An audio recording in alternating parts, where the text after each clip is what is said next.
Hi, I'm Dr. Tabitha, the functional gynecologist. I'm a board-certified OBGYN and functional medicine physician. I've embraced the world of functional medicine and wellness through my own personal health journey, and I'm super excited to share my wisdom and unique perspective as it pertains to women's health. So if you're struggling with hormone imbalance, weight gain, period issues, anxiety, insomnia, you name it, then you've come to the right place. I want to be your functional gynecologist. So welcome.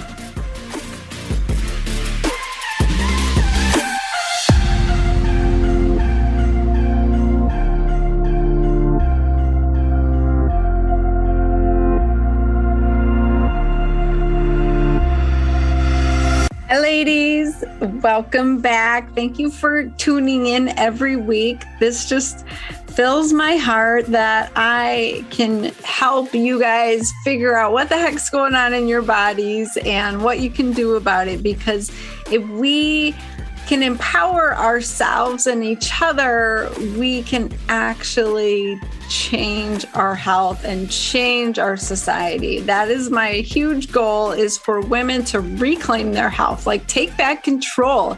And that looks like seeking alternative answers that you're not getting from your regular doctors a lot of the time. So, getting educated, listening to podcasts, reading books, and just keep asking why. That is how you're going to make that headway. So I'm really excited for today's guest because we are talking about something that we don't talk a lot about. And, a lot of women come to me because of typical hormone imbalance symptoms or thyroid issues, that type of thing. And for the majority of women, we have major breakthroughs. We heal their gut, we get your liver functioning better, and we get your thyroid balanced and your sex hormones come on into balance. And then there's a few of you that you're struggling, 3-4 months into this journey and you're barely making headway.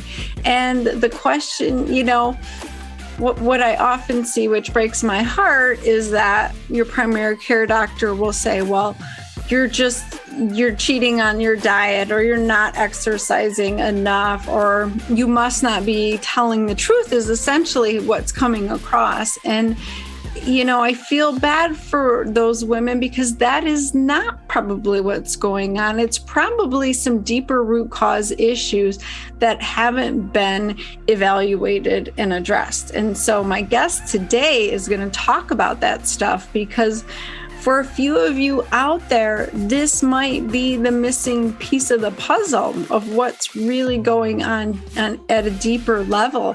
So, mold, particularly Lyme disease, these things are not evaluated because they're not easy to evaluate. She's going to talk about that. She's going to talk about the limitations with testing, especially with conventional medicine, and the limitations with understanding, interpreting, and treating. So I would not recommend that you just go to any old doctor and expect them to know how to treat you for these types of situations. So this is a really interesting episode. It might not pertain to you, but you might not know. You might listen and go, oh my gosh, that makes so much sense. Like women with infertility who have premature ovarian insufficiency or failure, premature menopause, chronic autoimmune thyroid stuff that just doesn't get any better,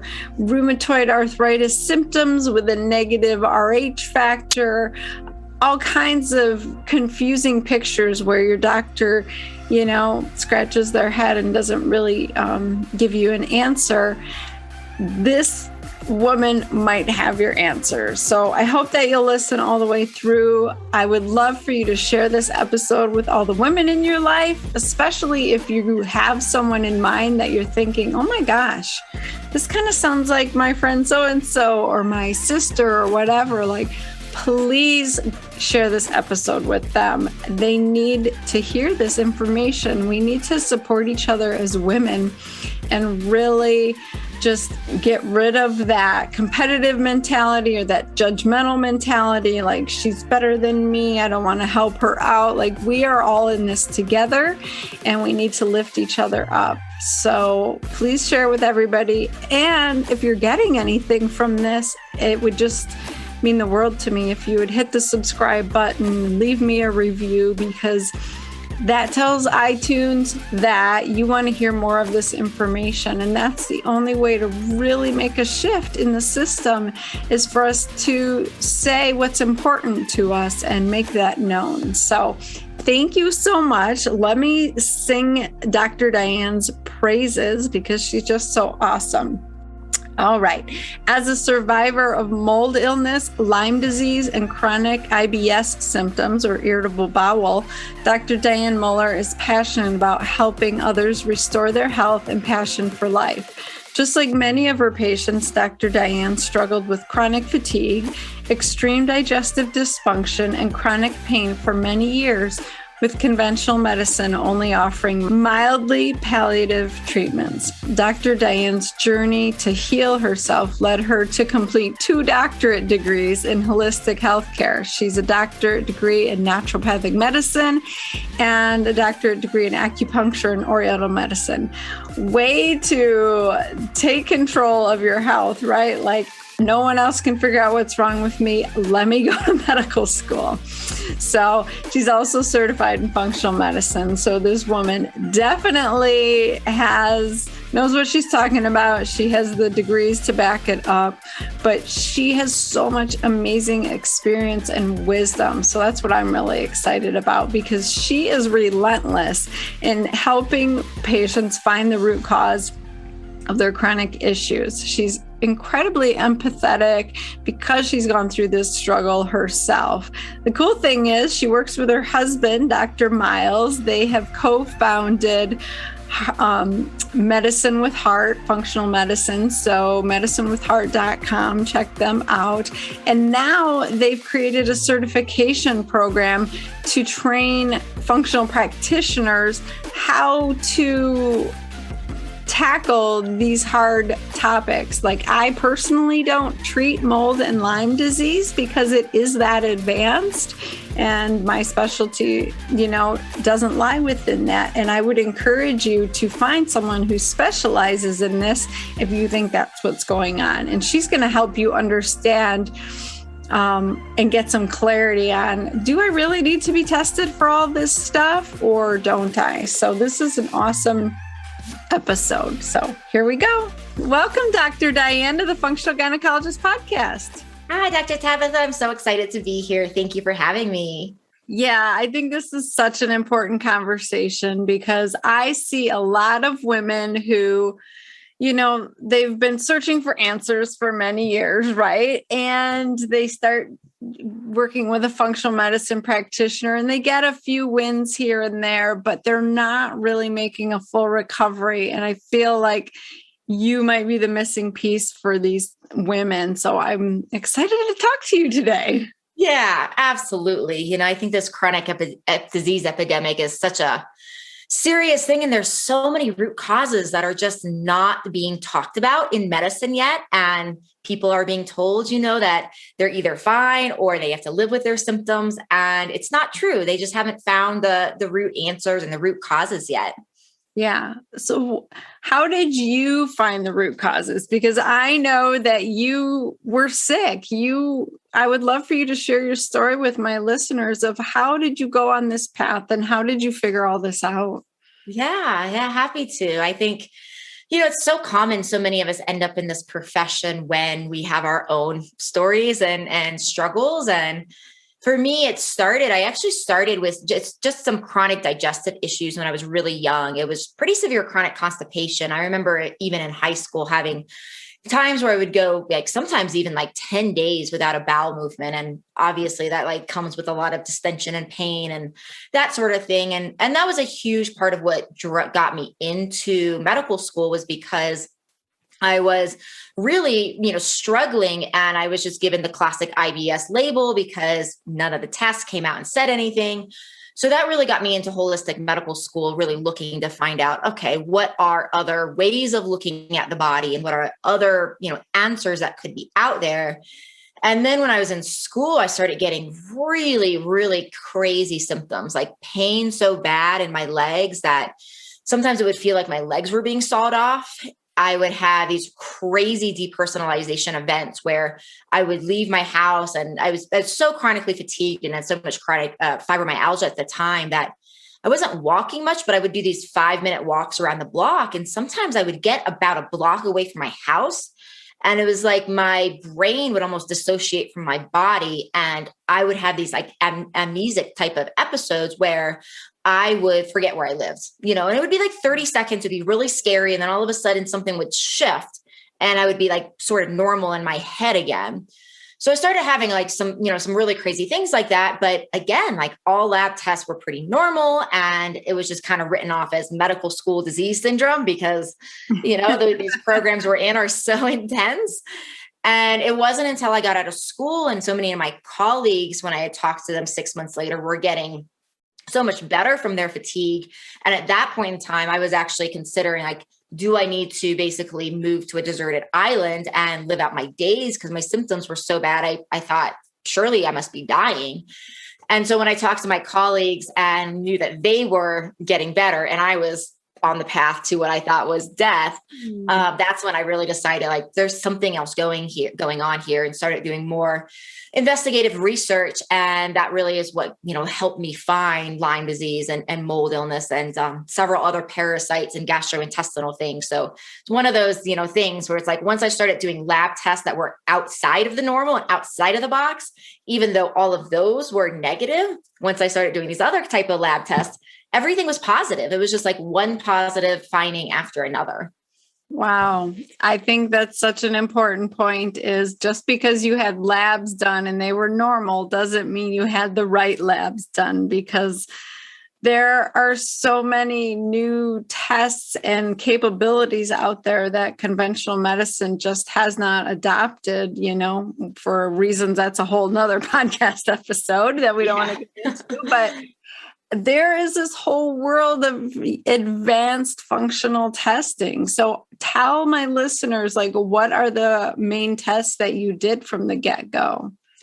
Yeah. So it's really, really important to understand, I think, with this conversation of lab testing, that the type of lab test, the lab company lab test is ordered from, even the practitioner that's interpreting the lab tests, all of these things have to go into account when it comes to truly getting good information. So like Lyme disease, the classic Lyme test that's standardly ordered is called the ELISA. And there's actually some studies that are showing that this standard test has a 66% chance of a false negative. Mm-hmm. And so when we're doing tests, and a lot of people, I just want to be clear that when we're talking about this for your listeners, that I'm not just, want to name off like, go get Lyme tested, for example, because if we do that and you have Lyme and you're just doing the standard test, there's a 66% chance that if you're positive, it's going to show negative. So doing a like Western blot Lyme test combined with what's called like a PCR, which for your listeners, when, this is when we look for the DNA fragments of the Lyme and the bacteria that causes Lyme disease, that's going to be a much better test for Lyme. And then for mold illness, we can do tests that are called like a urinary mycotoxin test, which is we're actually looking for the toxins in the urine itself that mold secretes. Mold is really, really common, you guys. About 24% of people have a genetic anomaly where when they breathe in mold, their immune system, due to their genes, can't recognize that toxin exists and therefore can't eliminate it from their body. And mold can cause a ton of hormonal problems. And so when it comes to mold testing, looking for those toxins are really important. And sometimes that's not always enough to tell for sure if mold is ill. So you can do blood tests called an HLA-DR, which will look for those mold genetics, and also something called a TGF, which is transforming or transcription growth factor beta 1. So it's a TGF beta 1, and that combined with the HLA are done in the blood. the urinary mycotoxins obviously done in the urine. And then we can use some of those blood markers and those urine mold toxin markers to look for that as well.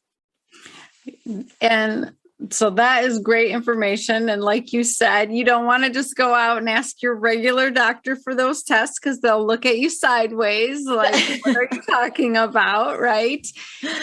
But you made another quick point that I just want to reiterate. Like, you need a functional practitioner to help you interpret these results and know what to do with them, because they're not super straightforward. It's not like checking your blood sugar. Here's the number, here we go.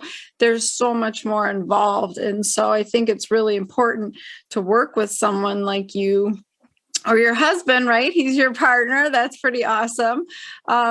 So I would love to go through a scenario. So take me, for example. I developed Hashimoto's at 17. And I went through medical school as well, super toxic, very malignant situation. And I came out on the other end just completely wiped out and exhausted. I had no stores of any vitamins or minerals left. My gut was a wreck, IBS, running to the bathroom all the time. So if I wanted to work with you, what would that look like? Yeah, I'm so glad you brought up that story, because I think one of the most important things for people to wrap their brains around that is so different than the culture we live in is the connectivity of our body. So it's like Hashimoto's, IBS. And when we're talking about some of these disease processes, one of the first things I think is to help people understand that the root causes, and I say that plural because in 12 years of practicing medicine, I've never seen it singular. So I'm sure it could exist. I have yet to see it. So generally it's going to be the root causes, and it's so connected, right? So we see that, for example, from a Hashimoto's perspective, that somebody has to have a gene, right? As we know, in order to get Hashi's, and that the gene has to be expressed. So it has to be turned on. Well, there's so many different things that can actually cause a gene, a disease promoting gene to turn on, and Lyme disease can do it. Mold toxins can do it, other environmental toxins, ton of other infections. So I think one of the most important things for listeners to get out of this, as far as where to start and what to do, is to really start orienting the mind to the difference between, holistic practitioners like you and I versus conventional, is that really working and finding a practitioner that's going to look and say, okay, whether it's chronic fatigue or female hormone imbalance symptoms or sleep hygiene or sleep issues or thyroid issues or whatever it is, that when we go to a specialist, one of the problems is sometimes if it's a conventional specialist, is that they're oftentimes going to be looking, say if it's thyroid, just that thyroid, and just prescribing thyroid hormone. Yes. And when we're doing things that are more holistic, we're always asking why. And when it comes to why, we're looking, of course, as I know you and I know, what are the root causes? Why did Hashi's express in you? Why did I have fibro? And that's going to be beyond looking at some musculoskeletal tests or some thyroid tests, that really finding a clinician that is holistic, that's functionally minded, which basically means they're going to look at the entirety of the body and all of the imbalances that might contribute to the development of something like Hashimoto's, for example. Yeah, that is such an important point. And I can just picture all of the things that were going on in my life to create that perfect storm. But, I was a conventional gynecologist. I wasn't trained to sit down and have an hour-long conversation with my patients. So that kind of stuff could never be figured out when I was practicing conventional medicine. You're very much focusing on symptoms.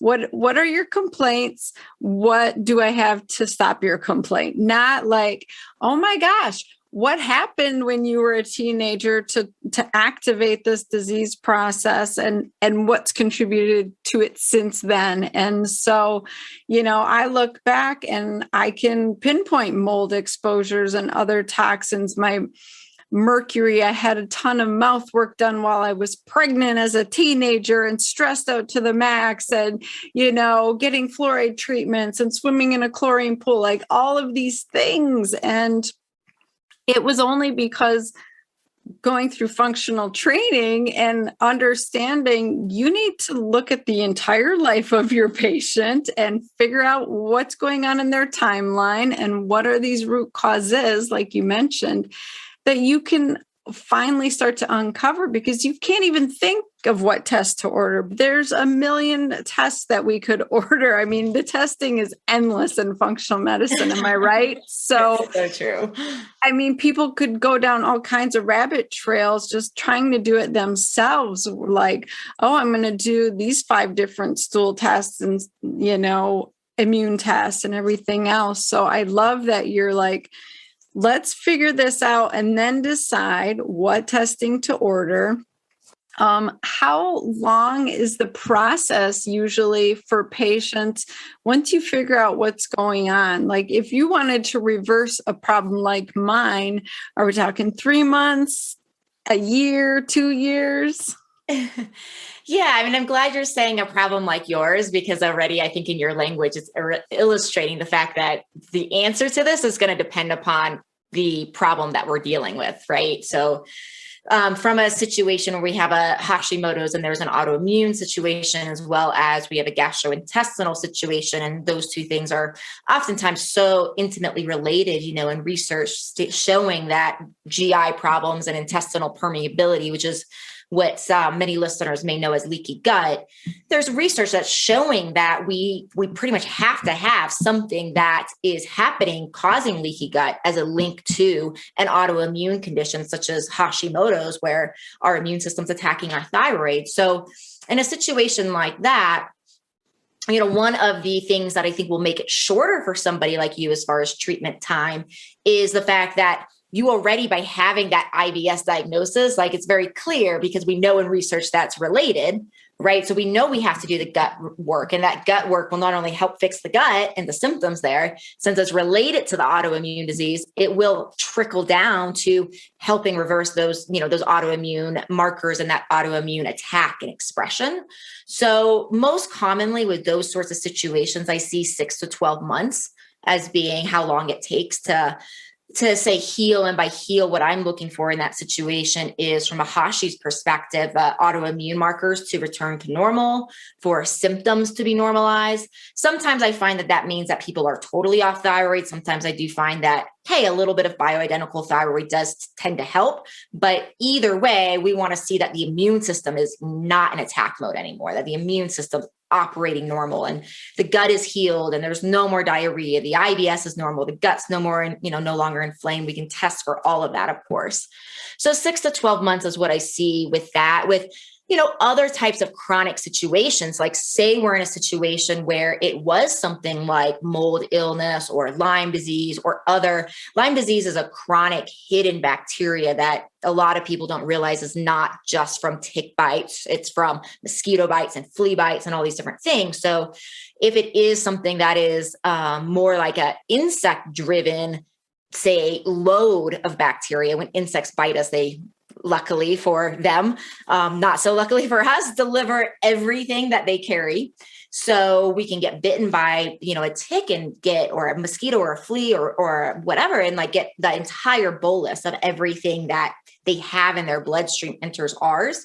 So if it is something more from, say, a Hashi's perspective, where it's like a microorganism that is a chronic, hidden, stealth microorganism that burrows inside of our body and gets inside of our cells and is trickier to get out.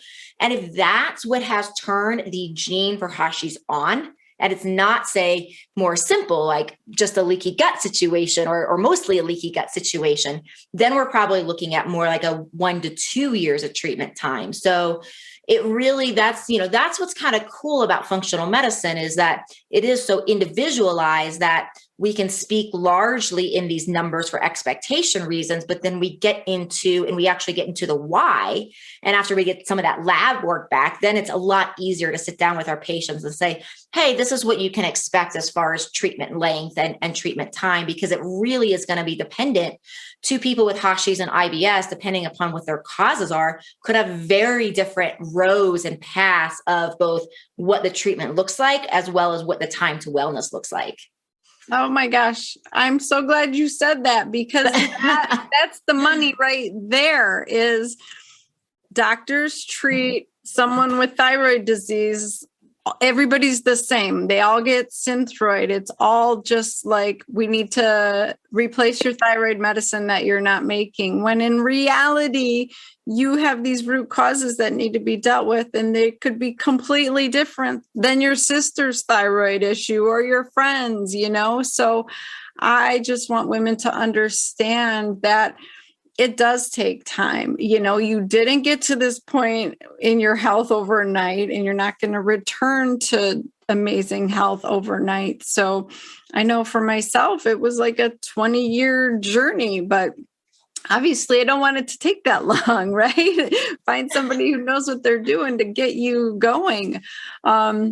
The other thing that really hit me home with me was when you were talking about Lyme disease and how the bacteria burrows. Like I remember in medical school learning that the bacteria is in the shape of a spirochete. So it's like a screw or corkscrew, and it literally does screw into your tissues. It's not hanging out in your bloodstream, easily identifiable, and it goes up in your brain and causes neurological illness. And so often I think that is going on, and we are not diagnosing it properly because, like you said, they're missing it 60% of the time because they're doing the wrong test. So I know for me, I live in Michigan.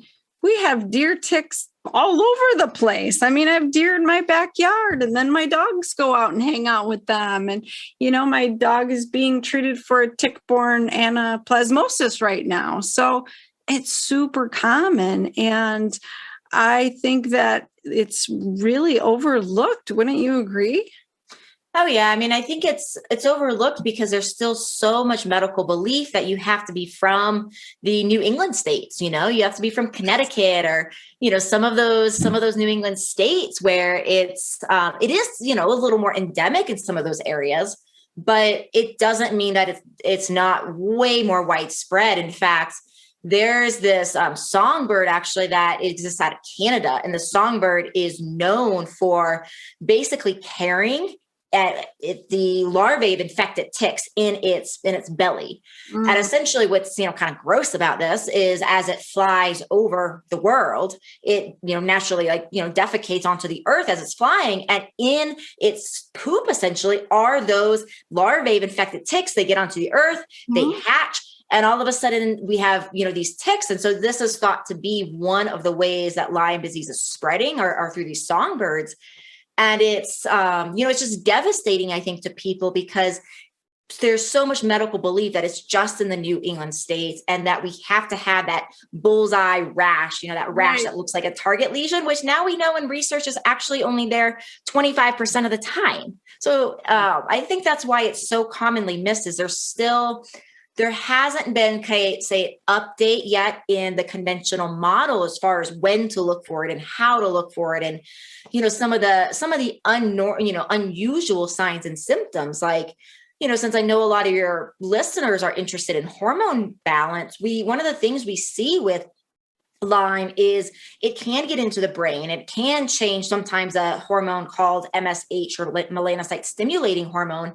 And MSH has the capacity to change the signaling from the brain to the female and male genital glands that are basically secreting these sex hormones, and has the ability to change thyroid secretion and adrenal secretion. And so all of that can actually come from Lyme disease. And I think it's being missed in part because we oftentimes just think like, oh, you know, thyroid disease, like we're talking about, I should just look at thyroid hormones. Yeah. Wow. I think a lot of people are going to be surprised by what you just said. And that's why we do this podcast. You know, I mean, women need to know that conventional medicine does not have all the answers. And until big pharma, comes out with some branded medication to treat Lyme disease, there's going to be no research in it, no funding, no interest whatsoever. And so you really do have to look outside at functional and integrative medicine when it comes to this. But so I would love for you to share like a picture or snapshot of what somebody looks like before and then what somebody looks like after you take care of their Lyme disease or their mold. Yeah. And before, Lyme and mold are basically known as the great mimickers, because from a symptom picture, like if you pull up a symptom picture of Lyme or mold illness, the symptom picture is like longer than I can move my hands and stay within the frame of this camera. It's huge. It's a really, really big list. And so it's, from like a before and after, it looks all sorts of different ways. Like I've seen people where mold, one of the biggest thing mold is doing is actually causing GI distress. That's not as common. Like most people have a much bigger list of symptomatology. So it's really common to have sleep disorders, night sweats with mold, and some of these insect-borne infections are huge. A lot of times people think, especially women will think they're having hormonal problems, especially things like early onset menopause, because it's night sweats and temperature dysregulation and flushing during the day that really mimics a hot flash. And it's actually not that.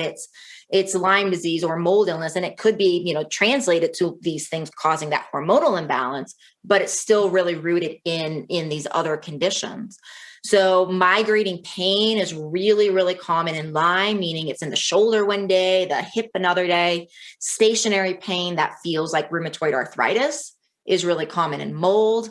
So before and after, some people are like functioning, but just have symptoms they can't figure out. And then I have people all the way up to Alzheimer's and Parkinson's that we now know in research can be misdiagnosed Lyme and mold. And typically that's not figured out till autopsy. And so I've seen people from I'm functioning, I don't feel well, but I can at least get through my days and do my work, all the way to I'm disability, I'm living in a home and I have to have support from before. And after can look like everything's normal, like after for me, as well as, so many of my clients is like, I feel better in my 40s than I did in my 20s, and that's because of this great work, but it only happens when we do all of these different, root causes and we actually figure out the root. So even though we do think that Lyme disease, the bacteria that causes Lyme, may live inside of us, kind of like chickenpox does, for the rest of our lives. It's still not 100% clear in research, but it looks that way at this point. It's kind of the current working theory in research right now. And so even if that's the case, even if we coexist with it, just like we do with chickenpox, just like with chickenpox, most people don't have reactivation of chickenpox as shingles. Most people always are fine living and coexisting with chickenpox. And same thing with Lyme. Like we may not be able to totally ever get rid of it, but we can get it to a point where we basically don't have it because we have zero symptoms that are associated with it. Wow. That is so exciting to hear, that you can come so far. You can come from being disabled, but I know I've seen it, and so many other practitioners just that's what they can provide. If you hit on it, you do the comprehensive approach and you're really tackling every area. I think that's the really important piece of it. And so you explained that Lyme disease is more common than we realize and why it's more rampant than we realize. What about mold? So I often hear people say, oh, well, my house is new, or I don't smell any mold, or I don't see any mold. Can you just talk about mold exposure a little bit? Oh man, I'm so glad you asked me this. It's a really important question. Yeah. So it's estimated that at least about half of the buildings in the United States are water damaged. And there's a few things to understand is that smell of mold is basically, it's a volatile organic compound. It's a VOC, similar to what some paints have. But it's important to understand that not all molds will actually secrete that. So just because you don't smell that, all that really means is likely it's not a mold present that produces a VOC. It doesn't mean there's not a mold present.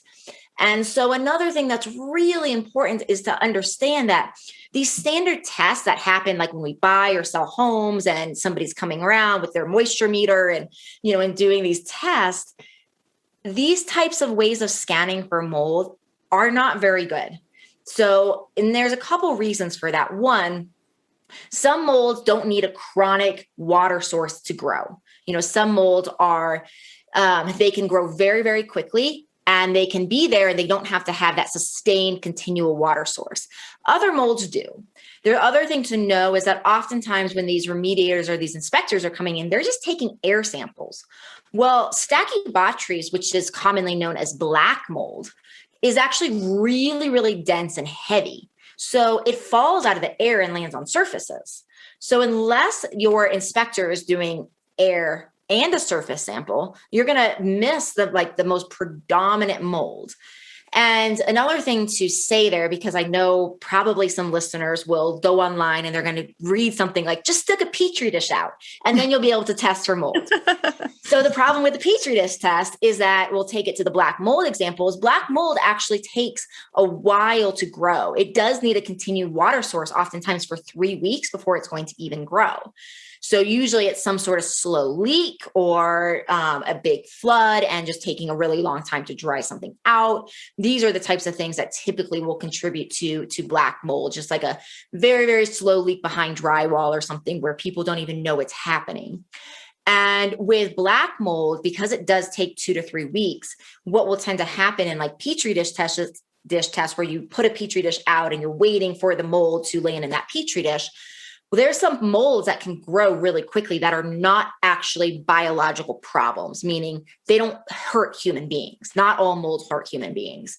So in these Petri dish tests, what tends to happen is you can get a very quick growth of some of these non-toxic molds. And then something like black mold won't have the space to grow because it takes a few weeks, or people don't live these dishes out long enough. So that's also not a very good test. And then the other thing I've seen is that people that are really good inspectors, they will actually come and they'll drill a tiny little hole behind drywall, very, very tiny, and put a little device there where they can take samples behind the drywall.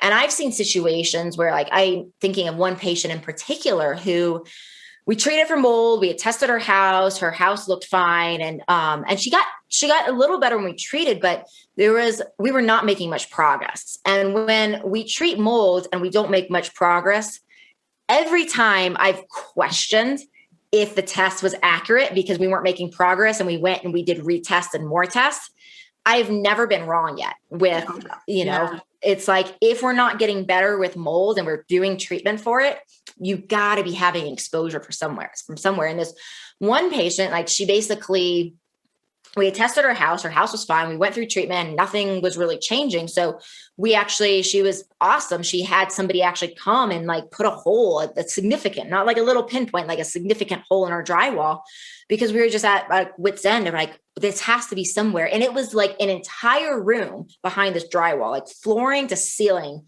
like all wrapped around this entire room covered in black mold. And the initial test, like, everything was fine. Even these other types of great tests I'm talking about. We did the air, we did the samples, the dust. It was more than just moisture meters, and everything looked fine. So it's one of those things where I really think it's such an important question, because so many people are like, I got my house inspected, or my house was built in the last 10 years. And these are not, unfortunately, ways we can rule out mold. You really need to be working with an inspector that understands the biological problems with mold and is not just doing things like taking samples on the inside air and comparing that with the outside air, because I just see over and over and over again that gets missed for people. Yeah. And when an inspector is doing an appraisal for a home sale, he's trying to sell your home. He's not trying to help you figure out your medical problems. So their purpose is completely different. And so I think they look at things different as well. But, I built a brand new house. It was 5 years ago, and I'm in Michigan. It was the middle of winter when that wood was all wet and rained on and snowed on. The basement was sopped up with water until the walls started going up. And so I think sometimes the brand new homes are the worst because you have that potential there. And then on top of it, you have all those VOCs, all those chemicals from all the brand new build, all the woods, all the plastics, all the vinyls and polyurethanes. And like, I find the new homes to be super toxic. Oh yeah. Yeah. And the other thing to add on to that is that environmentally conscious is not biologically conscious, meaning as we've moved into like LEED certified buildings and we're really making sure there's not like a loss of energy, which I agree is like wonderful for the environment. And I think it's an important conversation to have. And what a lot of people don't realize is one of the things that actually keeps mold from growing is airflow. So when we are sealing our buildings and making them so environmentally, conscious, we are actually making them biologically unconscious. So it is like, even though it's like not a, say, best thing from a power, saving situation, we will open up like on a cold winter day. We'll wait for the warmest winter day, but still a cold winter day. We try to time it and we'll open for like a couple hours every chance we can get, try to do it at least once a week, open all the windows and doors in the house for an hour and just allow all of that air to circulate to try to prevent and work with us because we do live in a, newly constructed house. And this is something that is, a huge problem in newer homes. Wow, that's a really good point. I love like open the windows, get the air flowing, get those toxins out of there. Yes. Oh my goodness.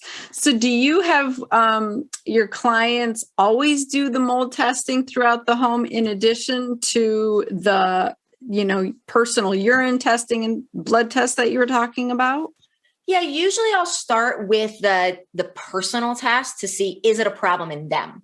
If it's not a problem in them, if they're not showing any problems of mold buildup in the body, then I'm not worried about their house. And that's an important distinction because what we're really talking about for many people in mold illness is this genetic anomaly where the immune system's not recognizing the toxin that mold secretes. We breathe in the toxin builds up inside of us, and that causes a lot of the symptoms, including a lot of the neurological damage. We can also get mold spores growing inside of us and secreting the toxins because the mold itself is inside of us. But the situation is, it's like, because it's a genetic situation, you can have multiple people in your house and only some of them could have this, these disease processes. So it's one of those things where it's like, if it's not building up in the individual, what it means is that you're not genetically susceptible, which means that most people that are not genetically susceptible can actually live in a moldy place and not have symptoms because their body is actually detoxing the toxic byproducts of the mold just fine. So first we tend to see, is it built up in the body, taking it one step at a time for people. So we, keep this as cost contained as possible. It's not building up in the body, then it's not really a problem if there's, if it's in the home, as long as they're not having, as long as they're detoxing. Okay. So that's the point of testing the body first. Oh my gosh. I bet there's somebody listening right now who was so happy you said that, because what I've heard from so many women is people think I'm crazy because I'm the only one who's got a problem with this. Or, I've had people who've had such extreme issues, like they've had to move away more than once to find the right living situation. And that is it right there. Like, we're all individuals. All our genes are handling and detoxing things so uniquely from the person next to us. And we need to give each other some grace, because I think that we're really judgmental on people with chronic disease. You get the fibromyalgia label and people look at you different. The medical community treats you different. It's sad to say that, but it's so true. I see it all of the time. And, is that why you wrote your book? Like, let's talk about your book. Oh man, there's so many reasons I wrote that book. Tell my listeners what it's called. It's called Use Your Mind to Heal Your Mold and Lyme. And I called it that. We named it that. It is a mind-body approach to Lyme and mold illness and to the symptoms that are created from these disease processes. But we named it specifically about the mind more to bring awareness to people about the power of the mind. And I always like to explain this because as somebody that's like, survival of IBS and fibromyalgia and chronic fatigue syndrome, all these like diagnoses that people in the medical community don't take seriously, I understand so well what it's like to be told like, that's in your mind, or you're depressed, or like, here's an SSRI. Like I was put on SSRIs, I was put on anti-anxiolytics, at one point because of this had to just be in my brain. Yeah. So I get all that. And so I really like to explain that the title, Use Your Mind to Heal Your Mold and Lyme, is in no way saying this is in your mind. In no way. Like this is no way saying you're making it up. That is completely not wrong. They're not accurate with what it's about. What it is saying is because of the neurological effects of the toxins from Lyme disease, from mold illness, what tends to happen for people is it actually can start to change their neurological output. And the neurological output, it can start to drive fight or flight.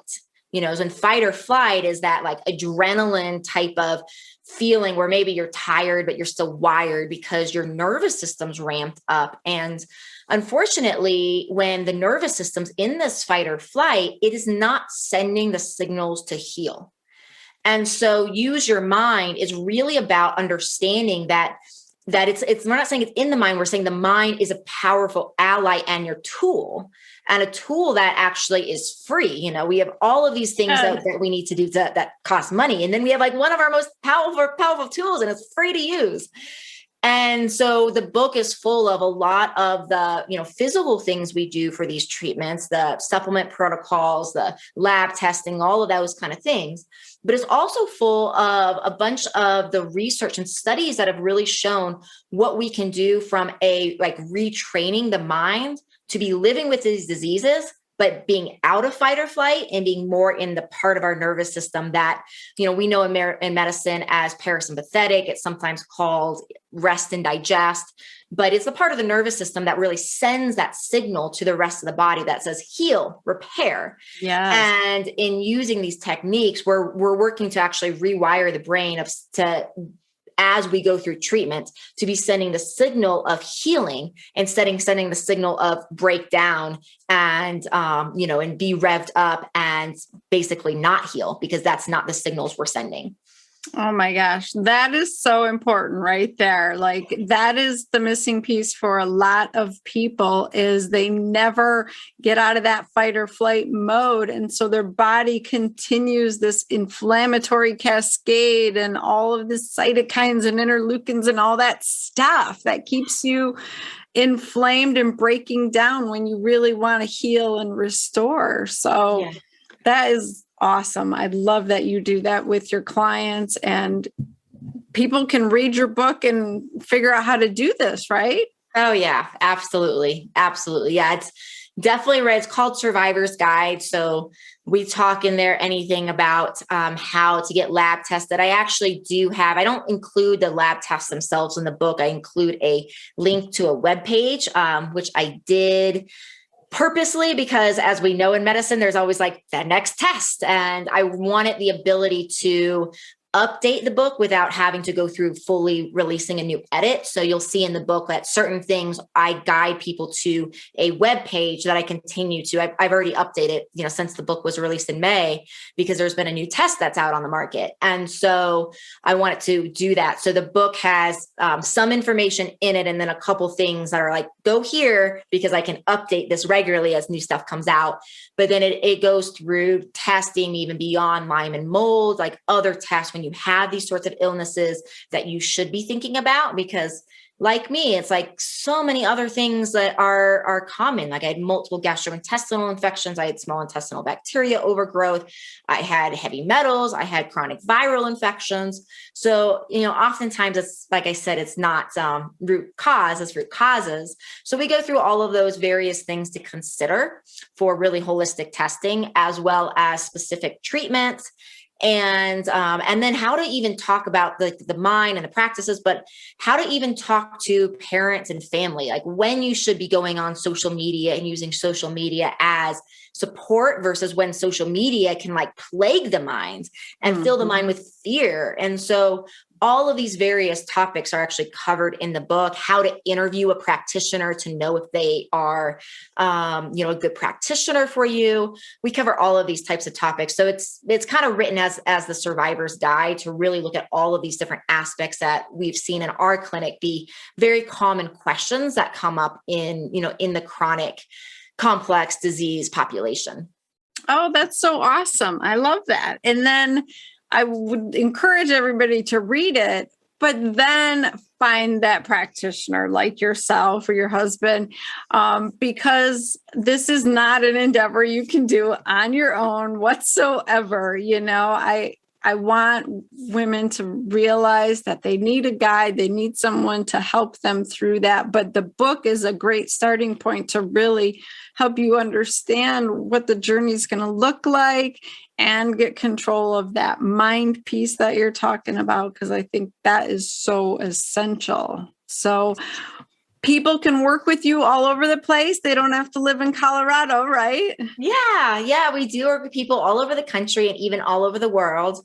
Right now, some of our international people, the thing we always like international people to know is that the responsibility of finding the lab test and like where you can get lab tested if you're in another country other than the States, that's on you, but we will give you like the specific list of everything you need. And we have quite a few clients in Europe, a couple in Asia, even in the Philippines. Philippines is the hardest. Access to tests there is so unfortunately limited. Yeah. But as we are continuing to treat more and more on an international basis, starting to gather more of put together more of a database to have a resource for people of testing centers we've seen to work. But for right now, that part, I'd like people to know that the actual finding that, the testing center is largely on you. But because we can do so much via like shipping, across the world, that's so easy at this point.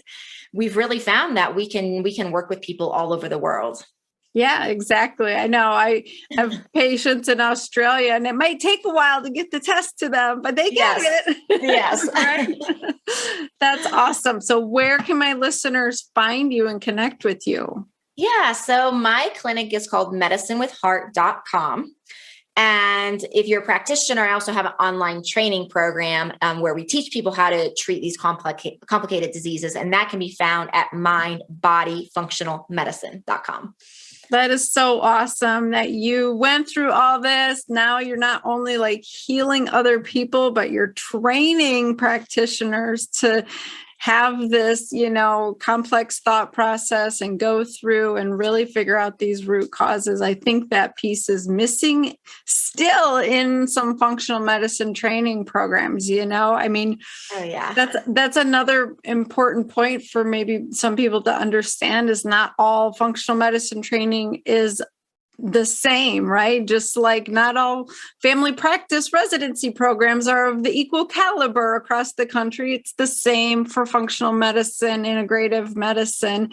It really is dependent on the certification body. So yes. If you feel like you're missing that piece, definitely connect with Dr. Dian. But as someone looking for help, I would make sure they work with mold or Lyme on a regular basis. Wouldn't you say that's kind of important that they're not just dabbling in it once in a while? Yeah. I mean, if this is what's going on with you, Lyme and mold, they're so nuanced to treat, which is one of the reasons I'm glad you also brought up, like, read the book, find a practitioner that's going to help you, because there's so many details around like treatment order. And some of that is dependent upon the certain combination of, you could have 4 out of, 6 labs present and findings. Another person could have a different 4.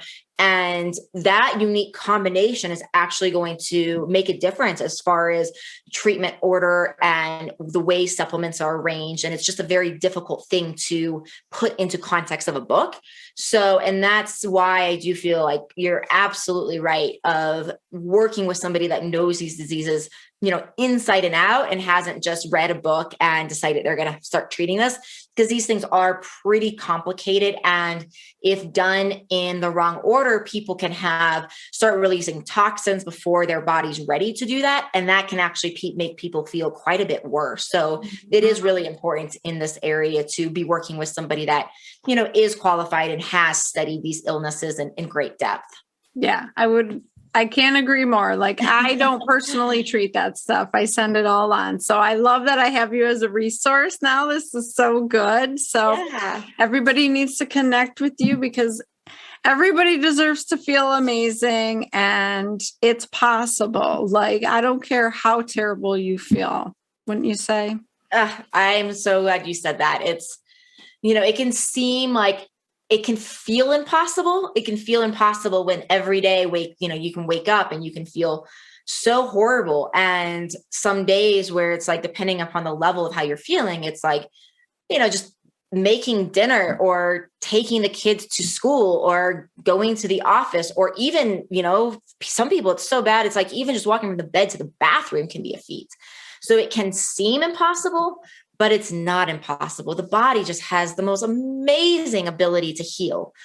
And what allows for that is being able to interpret the messages. And that's why, working with somebody that's functional, that's holistic, that understands testing and root causes beyond the standard conventional tests when it comes to complicated, chronic situations is just so essential. Yeah. Oh, I love it. Well, so good. Thank you so much for all your wisdom. This is awesome. And everybody needs to check you out. I'll have all the links in my show notes. So thank you. Thank you so much for having me here, Dr. Tabitha. I'll be talking to you soon. All right. I hope you got so much out of that episode. And I want you to take away one golden little nugget for the week that you can start incorporating and adding to what you've been doing. And for me, it was getting out of that sympathetic fight or flight mode that your nervous system is in. I think that we're in it so much that it starts to feel normal, and it's not a healthy place to be physically for our physiology, because it's always in a catabolic breakdown, destructive inflammation type mode, as opposed to the parasympathetic restore, digest, repair mode of healing. So I would really encourage you guys to get control of that brain of yours, because the cool thing is we have the ability to shift out of sympathetic drive, even though it happens automatically. That's called the autonomic nervous system, because it is something that happens without your awareness. Your body just does this. You do have the ability to override and shift out of it. So it's like a downshift on your car. Like if you got to go up a really big hill or something, you have the ability to shift downward, even though you have maybe an automatic transmission. So I would love for you to read Dr. Dian's book, or focus on like, what can I do to get control of my monkey mind and all of the stress that I'm dealing with? And sometimes it's easy as doing guided meditations, breath work. I have so many good episodes on all of this stuff. So I hope you're listening to like all my episodes, because they all tie into one another. And I just think that, this is a journey. It's not a sprint. And so the more tools we can get in our toolbox, the better off that we are going to be able to handle all of this stuff. So if you are feeling at all like, I'm doing all the right things are, I've changed my diet, I eat clean, I got rid of my inflammation, I'm not addicted to sugar anymore, my gut is healed, I'm trying to sleep at night, I'm like putting my phone away and not watching TV, and I'm, exercising or walking every day, I'm meditating. Those are all the things, right? The typical things that we talk about. If you're doing all those things and you are still struggling, then I would reach out to Dr. Dian without, question. Like, hop on that train and, go get checked out, because it's more common than you think, honestly. And so I would love for you to have a breakthrough if you're struggling. So definitely check her out. reach out to me. We can deal with so many things. I don't do Lyme and mold myself, but sometimes, we'll diagnose it and move you on to people like Dr. Dian. But I am here for you. So don't hesitate to reach out, shoot me your questions, your comments. I want to know what you guys are, struggling with, what you want help with, because I do this for you. And so please, give me any ideas, because I want this to be worth your time. I don't want you to just that was a waste of an hour, right? So let me know what you need from me. And if you do want to work one-on-one with me to reclaim your health, I would be super honored. You just go to drtabitha.com. It's drtabata.com. 3 A's, no I's. And let's get you feeling amazing again. Okay. So go do something amazing, lift another woman up in your life, and go have a kick-ass week. Bye, ladies.